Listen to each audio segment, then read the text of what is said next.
మా అమ్మాయి హెల్త్ మంచిగానే ఉంది కానీ మా అమ్మాయిని పెండ్లైనాక మీరు ఎట్లా చూసుకుంటారు?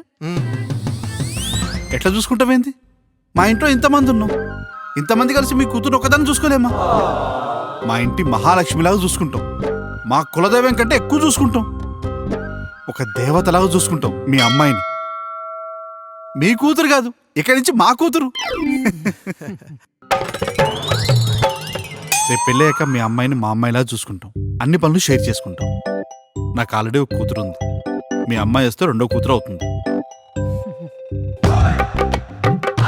పెళ్ళైన తర్వాత ఎట్లా చూసుకుంటామేంది? ఇప్పుడు మమ్మల్ని అందరినీ చూసుకునే రోజు పని మనిషి వస్తుంది. ఒక్కసారి పెళ్ళైన తర్వాత మీ అమ్మాయి మా ఇంటి అడుగు పెట్టిందనుకో, పని మనిషిని ఫైట్ చేస్తాం, మీ అమ్మాయిని హైట్ చేస్తాం, అన్ని పనులు నేర్పిస్తాం, చెప్పిస్తాం. కానీ మేము మాత్రం చెయ్యం. మీరు ఎప్పుడైనా దారిలో పోతూ పోతూ మా ఇంటికి వచ్చారనుకో షాక్ అవుతారు. చూసింది పని మనిషినా మీ అమ్మాయిని అని చెప్పి అట్లా చూసుకుంటాం. ఆ రేంజ్ లో ఉంటది మేము చూసుకోవడం. అది పద్ధతి అన్నా పరమాణం అన్నా.